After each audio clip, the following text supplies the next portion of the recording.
कार्यशाला दृष्टिबाधितों के लिए आर्टिफिशियल इंटेलिजेंट और बुक शेयर पर आयोजित की गई है national association for the blind Buddheshwar Lucknow के द्वारा, जिसमें प्रशिक्षक के रूप में अहमदाबाद से श्री होमियार जी और श्रीमती कुमारी सुश्री जैनब जी पूना से आई हैं, और उसमें सहयोग के लिए डॉक्टर राकेश जैन जो नेशनल डिग्री कॉलेज से रिटायर्ड प्रोफेसर अंग्रेजी के हैं, वो भी दृष्टिबाधित हैं। और ये सारे प्रशिक्षक दृष्टिबाधित हैं जिनके बारे में हम बता रहे हैं। जैनब जी पुणे से हैं और संजोग जी भी आए हैं अहमदाबाद से ही, वो भी इसी क्षेत्र के मर्मज्ञ व्यक्ति हैं। यही कार्यक्रम हम लोग 2 दिवसीय अपने दृष्टिबाधित बच्चों के लिए जो लखनऊ में विश्वविद्यालय में पढ़ते हैं या कहीं सेवा में हैं, उन सबको बुलाया गया था ताकि वो आर्टिफिशियल इंटेलिजेंस के बारे में कुछ जाने और समझें, क्योंकि अब समय बदल चुका है और दृष्टिबाधितों को भी कुछ सीखना पड़ेगा इन आधुनिक तकनीकी के बारे में, टेक्नोलॉजी के बारे में। वैसे भी यह सरकार जो है वो नौकरी तो दे नहीं रही किसी को, तो कम से कम ये प्रशिक्षण लेकर प्राइवेट सेक्टर्स में लोग जा सकें तो ज्यादा अच्छा होगा, क्योंकि सरकारी नौकरियां तो मिल नहीं रही और सरकार देना नहीं चाहिए। कागजों में आरक्षण है 4% का, पर 4 आदमी को भी योगी जी ने 10 साल में नहीं लगाया। तो ये सब है, और ये कार्यशाला काफी सफल रही है, बहुत अच्छी रही है, काफी बच्चों ने सीखा है, और हो सकता है साल 6 महीने में फिर हमें ये कार्यशाला और विशेषज्ञों को बुलाकर करानी पड़े तो कराएंगे। मीडिया का हम विशेष आभार व्यक्त करते हैं, इन लोगों ने कल से पूरा सहयोग किया है। कल आज के समाचार पत्रों में भी पर्याप्त समाचार प्रकाशित हुआ है, और मैं समझता हूँ कल भी होगा। आज इसका समापन होगा 5 बजे। तो यही हमारे कार्यक्रम की रूपरेखा है। सर, एआई बुक शेयर जैसी तकनीक दृष्टि दिव्यांग विद्यार्थियों के जीवन में कितना बदलाव ला सकती है? पूरा 100% बदलाव ला सकती है। 100% वो दृष्टिवानों से भी अच्छा काम कर सकते हैं एआई और बुक शेयर को अगर पूरी तरह अपने जीवन में अपना ले। सर, इसका सबसे बड़ा उद्देश्य क्या है? इससे विद्यार्थियों को सीधे तौर पे कितना लाभ होगा? नहीं, ये तो मैंने पहले ही बताया आपको कि यह सीख करके वो सरकारी सेवाओं में नहीं तो प्राइवेट सेवाओं में, ये जो 3 लोग बाहर से आए हैं, चाहे होमियार जी हो, चाहे जैनब जी हो, चाहे संजोग जी हो, ये तीनों लोग ही दृष्टिबाधित है और कहीं कोई नौकरी नहीं कर रहे हैं, ये प्राइवेट सेक्टर में ही नौकरी कर रहे हैं। जैनब जी केवल ट्रांसलेशन का काम करती तो 1 घंटे में 6,000 रुपया मिलता है। होमियार जी लाखों रुपया महीना पा रहे हैं, केवल इसी काम को लोगों को प्रशिक्षित करते हैं और उन कंपनियों से जुड़े जो एआई और बुक शेयर का काम करती हैं। अमेरिका से बाहर की कंपनियां हैं और वो दृष्टिबाधितों को निःशुल्क भारत में पुस्तकें ऑनलाइन उपलब्ध कराती हैं। तो अगर हमारे बच्चे भी ट्रेंड हो जाएंगे, प्रशिक्षित हो जाएंगे, तो वो भी सरकारी नौकरियों के बजाय प्राइवेट नौकरियां और प्राइवेट सेक्टर में, कॉल सेंटर में, तमाम जगहों पर सेवा आयोजित हो सकेंगे। ठीक है, धन्यवाद। कुछ सरकार के खिलाफ भी तो पूछ लीजिए।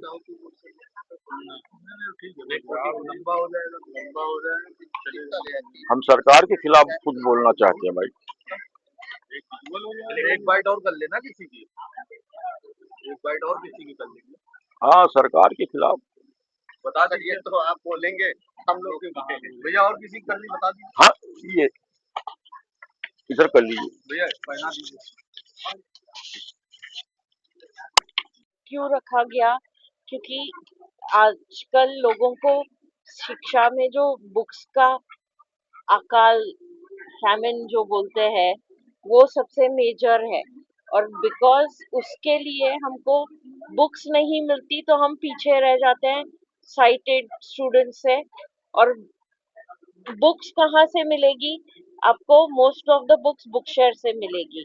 और एआई क्यों? क्योंकि आजकल दुनिया ही एआई पे चल रही है। अगर आप देखोगे हर जगह एआई ने तो कैप्चर ही कर रखा है, तो हमें भी तो एआई का प्रशिक्षण थोड़ा चाहिए ही चाहिए। और बुक शेयर पे तो आज 15 लाख के करीब किताबें हैं। साइटेड लोग जो इतनी बुक्स पढ़ते हैं, तो हमें भी इतना बुक्स का समुंदर होना ही चाहिए पढ़ने के लिए।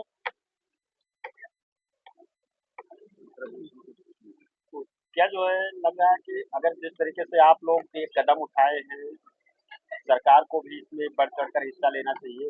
डेफिनेटली लेना चाहिए, क्योंकि अगर सरकार हमारा सहयोग देगी तो हर पब्लिशर ही पब्लिशिंग जब बुक्स ही पब्लिश होगी इस एक्सेसिबल फॉर्मेट में, तो हमें कोई ये एफर्ट करने की जरूरत ही नहीं पड़ेगी, क्योंकि हम जो बुक्स बनाते हैं वो बहुत एक्सपेंसिव हो जाती है, और बिकॉज ये बुक्स एक्सपेंसिव होती है तो हमारा भी लिमिटेड बजट होता है। अगर सरकार पब्लिशर को ये मैंडेट ही दे दे कि आपको एक्सेसिबल बुक बनानी ही है, तो फिर ये कुछ प्रॉब्लम ही नहीं होगा। मैम, हमारे और हमारे चैनल के माध्यम से दिव्यांगजनों को और खासकर उनके माता पिता को क्या संदेश देना चाहेंगे? अ, सबको मैं यही बोलूंगी कि जितना हो सके आप शिक्षण लीजिए, पढ़िए, क्योंकि वही एक हमारी स्ट्रेंथ है। और टेक्नोलॉजी का नॉलेज फुल रखिए, क्योंकि टेक्नोलॉजी जो है वो ही हमारी आंखें है। क्योंकि अगर मैं बोलूं कि मैं खुद ना किसी के ऊपर बैंक के लिए निर्भर हूँ, ना घर में किसी के ऊपर निर्भर हूँ, मैं खुद अपना सब काम करती हूँ। मेरे घर में अगर आप आके देखेंगे तो मशीन बहुत सारे हैं जो मेरी आंखें बन के रहती है। आज अगर टेक्नोलॉजी नहीं रहती तो मैं अकेली कुछ काम ही नहीं कर पाती। टेक्नोलॉजी मेरी आंखें है। तो मैं हर किसी को बोलूंगी, कुछ भी हो जाए, थोड़ी मुश्किल आएगी पर टेक्नोलॉजी सीखना हमारे लिए बहुत बहुत इम्पोर्टेंट है। धन्यवाद। सर, सरकार की तरफ से तकनीकी शिक्षा और ये जो बुक वर्कशॉप का आप कार्यक्रम कर रहे हैं, सरकार की तरफ से इसमें कोई सहयोग मिल रहा है बच्चों को?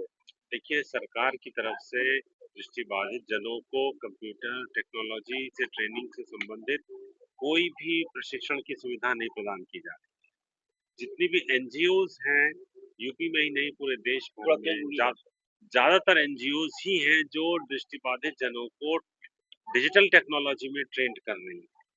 तो ऐसी स्थिति में सरकार का इस कार्यक्रम को लेकर के या इस प्रकार के किसी भी प्रशिक्षण को लेकर के कोई भी सहयोग हमें फिलहाल प्राप्त नहीं हो रहा। सर, भारतीय जनता पार्टी की सरकार है, डबल इंजन की सरकार, वो तो लगातार कहती है कि सबका साथ सबका विकास और सबके विकास पर हम बात काम कर रहे हैं। उसमें शायद सब लोगों में जितने पर्सन विद डिसेबिलिटीज है वो छूट जा रहे हैं। क्या लगता है, सिवाय पेंशन देने के, कुछ लोगों को पेंशन देने से जिंदगियां नहीं बनती है, ना देश चलता है ना। आपको प्रशिक्षण देना पड़ेगा। शिक्षा ही एक ऐसी चीज है जो व्यक्ति को सशक्त बना सकती है। वो अपने लिए ही नहीं फिर अपने देश के लिए भी काम कर सकता है। अब जैसा कि आपको बताया, जो लोग हमारे साथ अहमदाबाद, सूरत से और पूना से आए हैं, इन लोगों को विदेशी मुद्रा में तनख्वाह मिलती है, तो इन लोगों को मतलब भारत के विदेशी मुद्रा कोष में भी इनका कुछ ना कुछ सहयोग हो रहा है। तो अगर प्रशिक्षण दिया जाए, सुविधाएं दी जाएं, तो निश्चित रूप से हर पर्सन विद डिसेबिलिटी भी देश की उन्नति में अपना सहयोग दे सकता है। फिर डबल नहीं ट्रिपल इंजन की सरकार हो सकती है।